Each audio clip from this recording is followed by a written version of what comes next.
Assalamualaikum warahmatullahi wabarakatuh. Alhamdulillahirrabbilalamin. Wa bihi nasta'in ala umuri dunya waddin. Wassalatu wassalamu ala asyrafil anbiya'i wal mursalin wa ala alihi wa sahbihi ajma'in, amma ba'd. Yang terhormat pada Bapak Profesor Dr. Haji Muhammad Ervan Subahar MAG, kepada Dr. Haji Fahrul Rozi MAG selaku pengampu mata kuliah studi Al-Quran dan hadis, teori dan metodologi, serta teman-temanku program Magister Pendidikan Agama Islam Fakultas Ilmu Tarbiyah dan Keguruan. Di sini saya akan mempresentasikan makalah saya yang berjudul Metode dan Corak Tafsir Jalalain, Tafsir At-Tabari, dan Tafsir Al-Munir.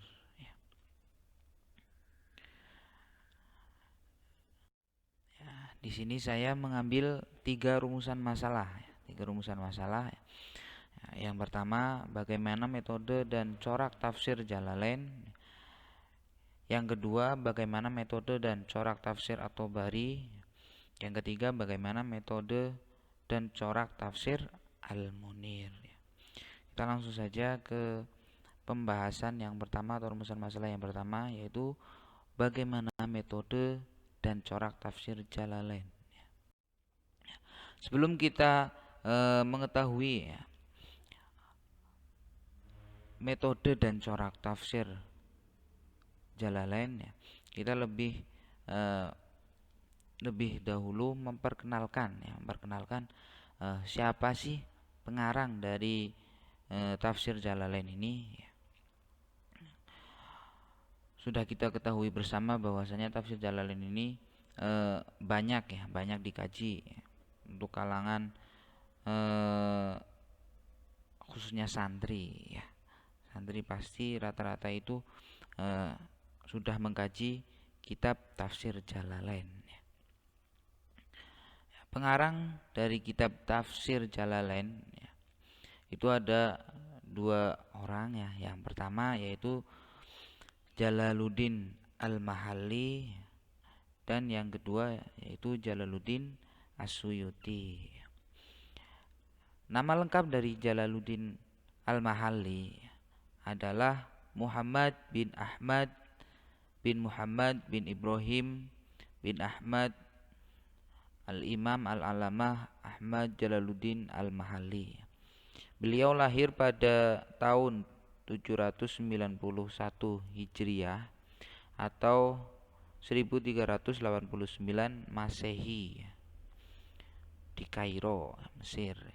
Beliau lebih dikenal dengan sebutan Al-Mahalli yang dinisbahkan kepada kampung kelahirannya. Jadi nama Al-Mahalli itu diambil dari kampung kelahirannya.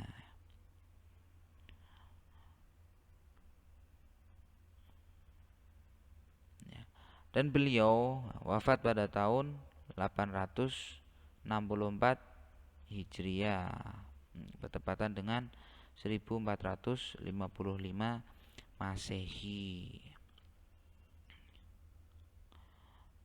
Sejak kecil, tanda-tanda kecerdasannya seorang terlihat pada diri Al-Mahalli. Ia belajar berbagai ilmu, diantaranya tafsir, ushul fiqh, teologi, nahwu, dan logika.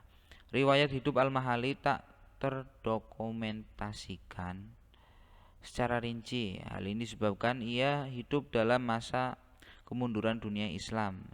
Lagi pula, ia tak memiliki banyak murid sehingga segala aktivitasnya tidak terekam dengan jelas. Nah, itu biografi singkat dari Syekh Jalaluddin Al-Mahalli. Selanjutnya untuk pengarang yang kedua yaitu Syekh Jalaluddin As-Suyuti. Nama lengkap beliau adalah Abdurrahman bin Abu Bakar bin Muhammad bin Sabik Ad-Din Abu Bakar bin Utsman Ibnu Muhammad bin Khidir bin Ayyub bin Muhammad bin Syekh Hammam Ad-Din Al-Hudairi As-Suyuti Asy-Syafi'i. Beliau juga sama ya, lahirnya di Kairo pada bulan Rajab tahun 849 Hijriah. Dan beliau wafat pada tanggal 19 Jumadil Ula tahun 911 Masehi. Sejak kecilnya beliau sudah menunjukkan semangat tinggi dan kecerdasan luar biasa dalam menuntut ilmu. Setidaknya pengakuan Syekh As-Suyuti dalam Asbabul Wurud bisa menjadi bukti. Beliau berkata, aku telah hafal Al-Quran sebelum usia 8 tahun. Imam As-Suyuti menuntut ilmu di beberapa negara seperti Syam, Hijaz, Yaman, India, dan Maroko. Tidak sekalipun Imam As-Suyuti membuang waktu ketika menuntut ilmu. Selain tekun belajar, ia juga rajin untuk berdoa. Itu biografi singkat tentang dua pengarang kitab tafsir Jalalain ya. Nama saja Jalalain ya, berarti ada dua pengarang ya. Yang pertama ada Jalaluddin Al-Mahalli dan yang kedua Jalaluddin As-Suyuti. Selanjutnya yaitu tentang sejarah dan latar belakang penulisan tafsir Jalalain ya. Sebenarnya faktor utamanya itu dahulu ya, banyak berhubungannya bangsa Arab dengan bangsa-bangsa lain ya, yang tidak berbahasa Arab ya, yang mengakibatkan bahasa Arab itu tidak mudah lagi dimengerti oleh orang-orang Arab asli karena susunan kalimatnya mulai berbelit-belit mengikuti susunan bahasa Ajam ya. Jadi kalimatnya itu sudah tidak ke dalam bahasa Arab lagi ya. Ya, di sini kan diterangkan bahwa bahasa sudah mengikuti susunan bahasa Ajam ya, bukan bahasa Arab. Nah, tentunya hal tersebut juga melanda kosakata bahasa Arab ya. Semakin hari semakin banyak kosakata Ajam yang masuk ke dalamnya. Jadi semakin hari itu bahasa Arab itu semakin dilanda oleh kosakata baru ya, semakin tercampur oleh kosakata baru, tentunya itu yang bukan bahasa Arab ya. Di sini kan dijelaskannya kata Ajam ya, Bu, selain bahasa Arab ya. Jadi karena latar belakang tersebut ya, Imam Al-Mahalli dan Imam As-Suyuti itu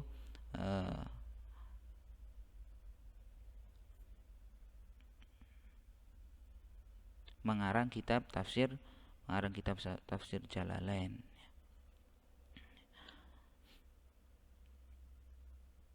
Selanjutnya tentang metode dan corak tafsir Jalalain.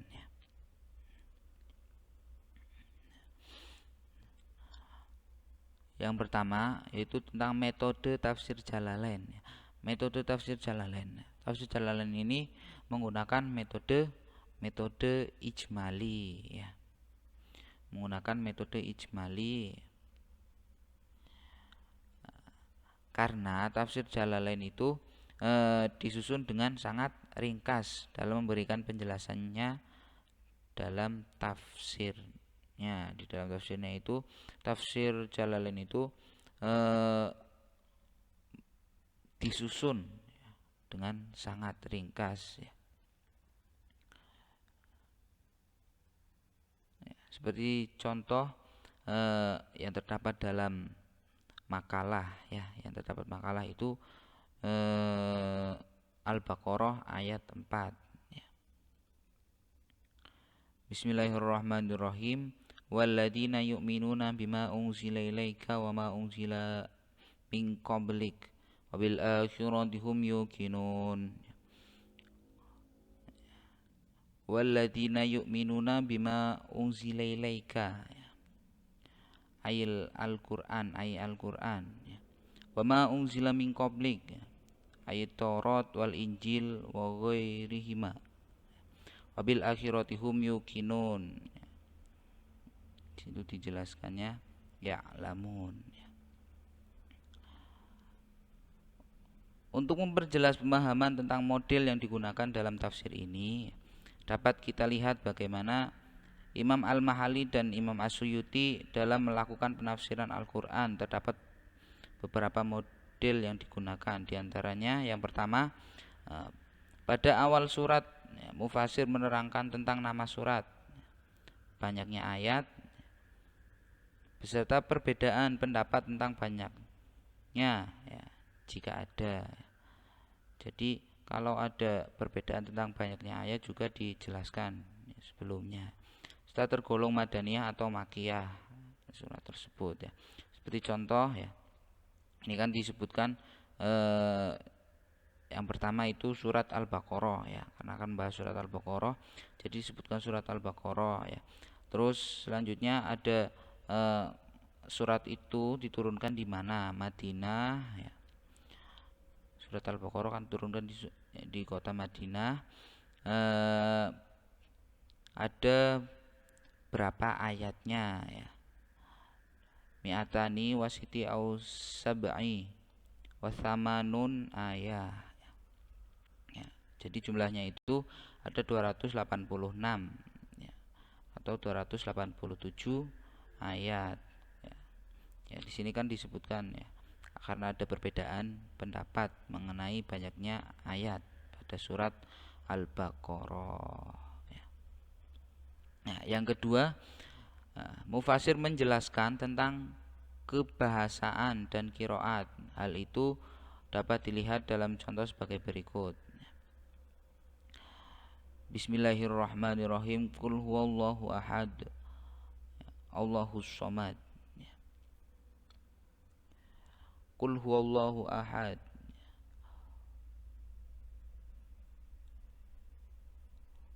fallahu khabrun,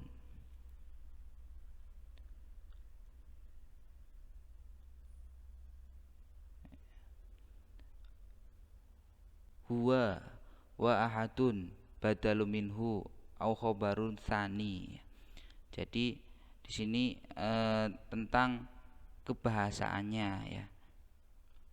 Dijelaskan tentang kebahasaannya ya. Berarti lafaz Allah di sini khobrun ya, jadi khobar.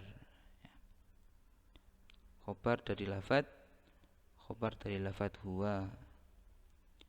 Ya, wa ahadun badalu minhu ya, dan lafaz ahadun itu kan menjadi badal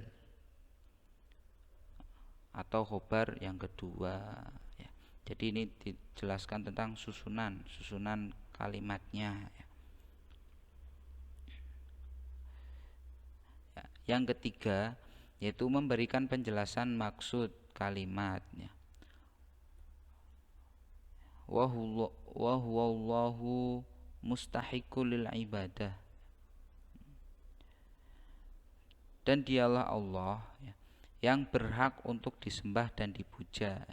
Fis samawati wa fil ardi ya'lamu sirrakum wa jahrakum, baik di langit maupun di bumi, Dia mengetahui apa yang kamu rahasiakan dan apa yang kamu lahirkan.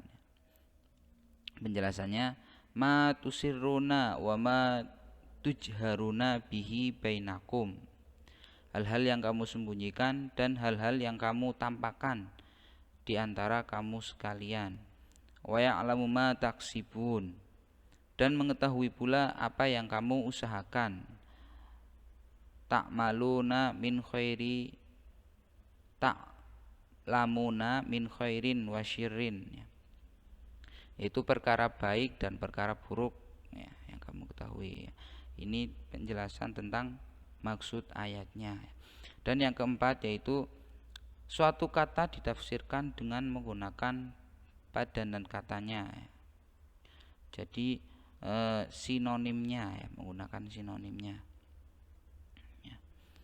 Seperti contoh dalam surat Al-Falaq ya. Qul a'udzu birabbil falaq. Ya. Artinya itu as-subhu. Katakanlah aku berlindung kepada Rob yang menguasai falak ya, falak. Atau artinya itu waktu subuh. Ya, penafsiran Al-Mahali dan As-Suyuti dalam tafsir Jalalainnya tidak menggunakan sistem periwayatan, namun menggunakan ijtihad. Oleh karena itulah ulama ilmu Quran seperti Manal Qoton, Ali As-Sabuni, Az-Zahabi memasukkan tafsir Jalalain dalam kelompok tafsir birro'yi. Untuk selanjutnya yaitu tentang corak tafsir Jalalain. Corak tafsir Jalalain. Tafsir Jalalain ini menurut Nasruddin Baidan ya, menurut Nasruddin Baidan membagi corak tafsir menjadi 3 macam, yaitu corak umum, corak khusus, dan corak kombinasi. Dalam hal ini dia meletakkan kunci penentunya pada dominan atau setidaknya satu ide pemikiran. Seorang faqih misalnya sangat dimungkinkan sekali dalam tafsir karangannya didominasi oleh konsep-konsep fikih. Begitu juga dengan seorang teolog juga mungkin dalam tafsirnya itu didominasi oleh pemikiran dan konsep yang teologis ya. Apabila dalam sebuah kitab tafsir mengandung banyak corak dan kesemuanya tidak ada yang mendominasi, maka tafsir semacam ini memiliki corak umum. Akan tetapi bila yang dominan satu, maka disebut corak khusus. Dan jika yang dominan itu ada 2 corak secara bersamaan dan memiliki porsi yang sama, maka disebut corak kombinasi. Dalam hal ini corak tafsir Jalalain sendiri itu tidak ditemui kekhususan ya. Artinya berarti corak pada tafsir Jalalain ini bercorak umum ya, karena tidak memiliki kekhususan ya, seperti fikih, teolog, tasawuf dan lain sebagainya. Jadi corak tafsir Jalalain ini corak umum. Itu tentang metode dan corak tafsir Jalalain ya.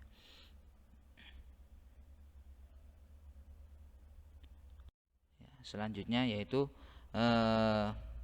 tentang tafsir At-Tabari ya, tentang tafsir At-Tabari. Yang pertama yaitu tentang biografi pengarang dari tafsir At-Tabari.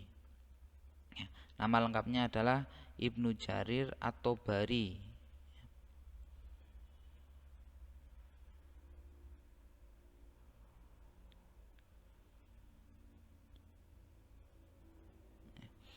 Nama lengkap dari Ibnu Jarir At-Tabari adalah Muhammad Ibnu Jarir Ibnu Yazid Ibnu Khalid At-Tabari. At-Tabari lahir di Amul, sebuah wilayah provinsi Tabaristan pada tahun 224 Hijriah atau 838 Masehi. Ada juga yang menyatakan bahwa beliau itu lahir pada tahun 225 Hijriah atau 839 Masehi. Kemudian beliau hidup dan berdomisili di Baghdad ya, hingga wafatnya, yaitu pada tahun 310 Hijriah atau 923 Masehi. Dengan nama daerah ini ya, beliau diberi lakob ya, atau julukan ya, Tobari ya, serta dinisbatkan kepadanya. Selain dinisbatkan pada daerah Tabrastan, beliau pun terkadang dinisbatkan pada kota Amul sehingga disebut At-Tobari Al-Amuli. Ia adalah seorang keturunan Arab walaupun lahir di daerah Tabrastan dan namanya dinisbatkan pada daerah ini. Penisbatan dirinya kepada daerah tersebut adalah penisbatan seorang pada tempat kelahirannya. Ya. Untuk selanjutnya yaitu latar belakang atau sejarah penulisan tafsir At-Tobari. Imam At-Tobari sangat prihatin menyaksikan kualitas pemahaman umat Islam terhadap Al-Quran.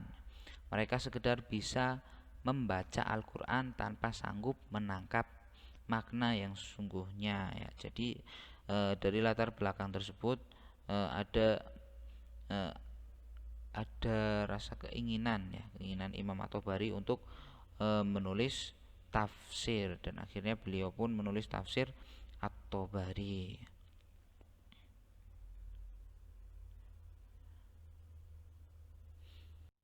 Selanjutnya yaitu tentang metode dan corak tafsir At-Tobari. Metode dari tafsir At-Tobari. Metode dari tafsir At-Tobari ini menggunakan metode tahlili. Metode tahlili itu menyoroti ayat-ayat Al-Quran dengan memaparkan segala makna dan aspek yang terkandung di dalam Al-Quran. Tidak hanya menggunakan sandaran hadis-hadis Rasulullah atau yang dikenal dengan tafsir bil maksur, ada juga menggunakan dasar sumber tafsir dengan penalaran yang disebut tafsir bir ra'yi. Jadi dalam tafsir At-Tobari ya, selain menggunakan selain menggunakan hadis-hadis Rasulullah, juga menggunakan pendapat-pendapat para ulama.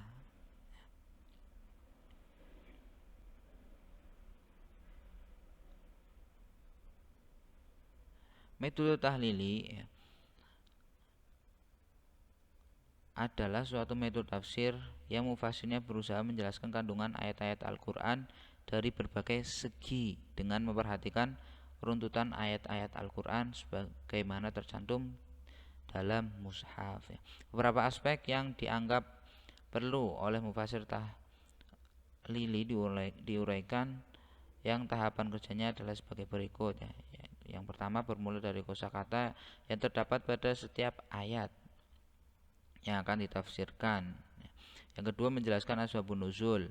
Yang ketiga, menjelaskan munasabah atau hubungan ayat yang ditafsirkan dengan ayat sebelumnya atau sesudahnya.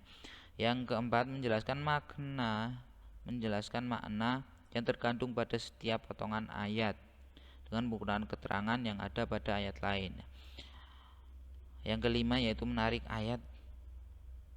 kesimpulan dari ayat tersebut yang berkenaan dengan hukum mengenai suatu masalah. Selanjutnya untuk corak dari tafsir At-Tobari yaitu menggunakan corak fikih ya. Karena kita ketahui bersama bahwa Imam At-Tobari ini merupakan seorang fuqaha, maka tafsirnya bercorak tentang hukum-hukum Islam atau fikih ya. Selanjutnya ya, tadi tentang contoh-contoh penafsirannya ya, bisa dilihat dalam makalah ya. Yang pertama yaitu penafsiran Al-Quran dengan Al-Quran ya. Yang pertama yaitu penafsiran Al-Quran dengan Al-Quran. Tadi kan jelaskan bahwa menjelaskan hubungan ayat, menjelaskan hubungan. Penafsiran Al-Quran dengan Al-Quran. At-Tobari merupakan mufassir yang sangat meyakini bahwa ayat Al-Quran dapat menafsirkan ayat Al-Quran yang lainnya ya. Jadi contoh dalam Quran surat An-Nisa ya, tafsirkan dengan surat At-Tahrim ya. Bismillahirrahmanirrahim. Wal muhsanatu minan nisa'i illa ma malakat aymanukum. Diartikan dengan terjaga kemaluannya dari kekejian ya, seperti lafaz al-muhsanatu Kata yang dimaksud dalam Quran surat At-Tahrim ayat 12 ya. Wa Maryam mabnata Imran allati ahsanat farjaha. Pada kata ahsanat farjaha, kata ini diartikan dengan tercegahnya dari keraguan dan tercegahnya dari kekejian. Itu contoh dari penafsiran ayat Al-Qur'an dengan ayat Al-Qur'an ya. Yang kedua yaitu penafsiran Al-Qur'an dengan As-Sunnah ya. Itu terdapat dalam Quran surat Al-Fatihah ya. Shiratal ladzina an'amta 'alaihim ghairil maghdubi 'alaihim waladdallin.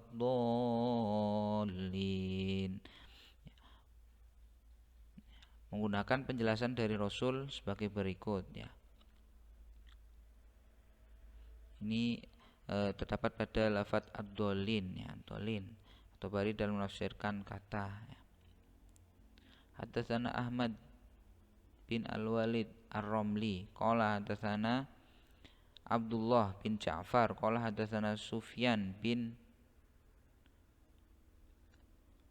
Iyanah an Ismail bin Abi Khalid an Syu'bi an Adi bin Hatim qala Rasulullah sallallahu alaihi wasallam waladdallin qala an-nasara'i. Itu penafsiran lafaz ad-dallin. Jadi lafaz ad-dallin ya, itu termasuk dijelaskan di sini itu orang-orang Nasrani ya. Yang ketiga yaitu penafsiran Al-Qur'an dengan pendapat sahabat ya. Masih sama ya, Quran surat Al-Fatihah ya. Shiratal ladzina an'amta 'alaihim ghairil maghdubi 'alaihim waladdallin. Dalam menafsirkan kata terakhir ad-dallin atau baru menjelaskannya dengan menggunakan pendapat sahabatnya seperti di bawah ini. Hadatsana Al-Qasim qala hadatsana Al-Husain qala hadatsani Hujjaj an Ibni Jurayj qala Ibnu Abbas ya. Ad-dallin an-nasara ya. Ini juga sama ya. Yang keempat yaitu penafsiran Al-Qur'an dengan pendapat tabi'in ya. Imam At-Tabari dalam menafsirkan Quran surat Al-Fatihah ayat 7 sebagaimana tertera di atas juga mengutip pendapat tabi'in ya. Contohnya sebagai berikut. Hadatsana Muhammad bin Hamid qala hadatsana Muhiron an Sufyan an Mujahid waladdallin qala an-nasara ya. Ya, itu tentang metode dan corak tafsir At-Tabari. Selanjutnya ke metode dan corak tafsir Al-Munir ya. Sebelumnya kita juga harus mengetahui juga biografi pengarang tafsir Al-Munir ya. Tafsir Al-Munir ya, ditulis oleh seorang yang memiliki nama lengkap Wahbah bin Mustafa As-Suhaili atau biasa disebut As-Suhaili, Wahbah As-Suhaili. Beliau merupakan ulama terkenal di negara Syam.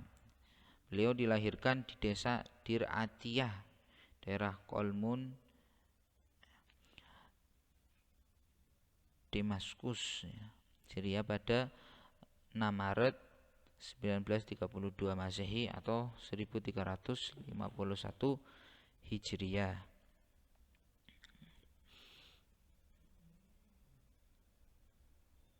Pada tahun 1946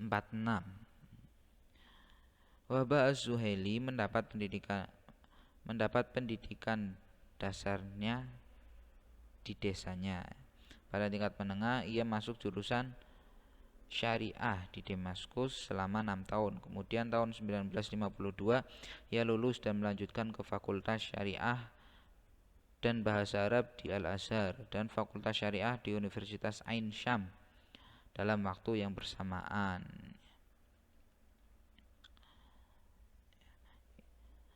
Itu tentang biografi singkat dari pengarang tafsir Al-Munir.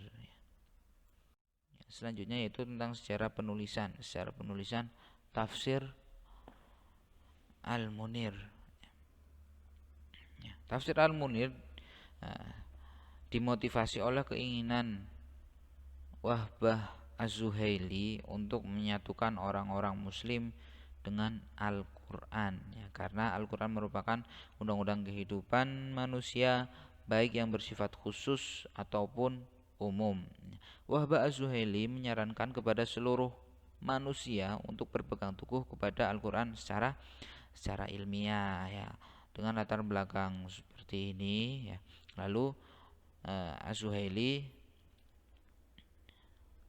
mengarang kitab tafsir Al-Munir.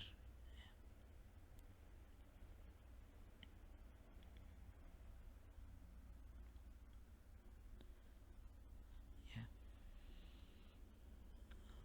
Secara metodis ya, beliau masuki bahasan ayat ya, dalam masuki bahasan ayat ya, Wahbah Az-Zuhaili pada setiap awal surat selalu mendahulukan penjelasan tentang keutamaan dan kandungan surat.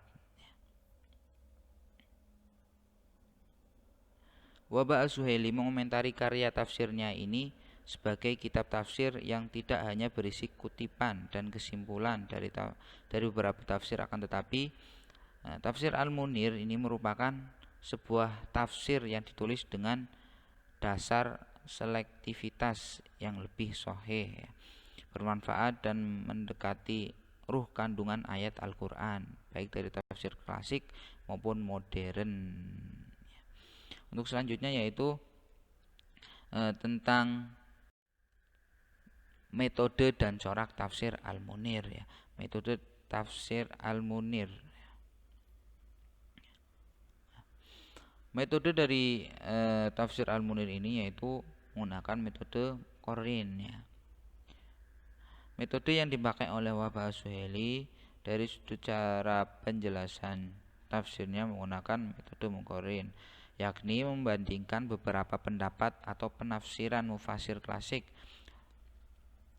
dan modern atau kontemporer ya. Jadi di sini Wahbah Az-Zuhaili itu membandingkan ya. Sumber penafsiran yang digunakan oleh Wahbah Az-Zuhaili yaitu menggunakan sumber penafsiran gabungan antara tafsir bil maksur atau bir riwayah dan bir ra'yi ya, sehingga dalam tafsir ini tadi disebutkan sebagai menggunakan metode Muqarrin ya.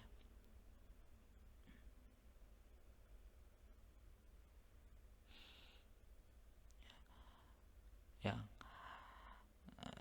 Dalam cara penjelasannya ya, beliau memberikan penjelasan ya. Wahbah Az-Zuhaili mengkomparasikan pendapat para mufasir tafsir klasik atau kontemporer ya. Kemudian ia sendiri memunculkan pendapatnya. Berangkat dari sini dapat ditegaskan bahwa metode yang dipakai oleh Wahbah Az-Zuhaili dari sudut cara penjelasan tafsirnya menggunakan metode Muqarrin ya, yakni membandingkan beberapa pendapat atau penafsiran mufasir klasik dan modern atau kontemporer ya. Selanjutnya dalam keluasan penjelasan ya, dalam keluasan penjelasannya tafsir Al-Munir secara metodis setiap awal surat selalu mendahulukan penjelasan tentang keutamaan dan kandungan surat tersebut ya, dan sejumlah tema yang terkait dengannya secara garis besar ya. Dilihat dari segi sasaran dan tertib ayat. Tafsir Al-Munir jika dilihat dari segi sasaran dan tertib ayat yaitu menggunakan metode tahlili, karena dalam penyusunnya dimulai dari surat Al-Fatihah dan diakhiri dengan surat An-Nas. Tafsir Al-Munir juga disebut semi tematik ya, karena selain menafsirkan Al-Quran dari surat Al-Fatihah sampai surat An-Nas, ia juga memberi tema pada setiap kajian ayat yang sesuai dengan kandungannya. Seperti dalam menafsirkan surat Al-Baqarah ayat 1 5, ia memberi tema sifat-sifat orang mukmin ya, yang balasan bagi orang-orang yang bertakwa. Demikian pula dengan surat seterusnya sampai surat An-Nas. Wahba Az-Zuhaili selalu memberi tema bahasan di setiap kelompok ayat yang saling berhubungan.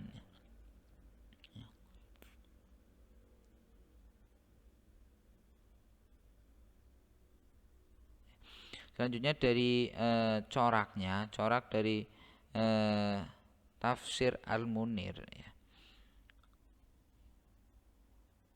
Itu menggunakan corak fikih ya. Karena beliau Imam Az-Zuhaili masih dipengaruhi oleh latar belakang keilmuannya, yaitu hukum Islam dan filsafat hukum ya. Ya, mungkin itu penjelasan dari saya tentang metode dan corak dari tafsir Jalalain ya, tafsir At-Tabari dan tafsir Al-Munir ya.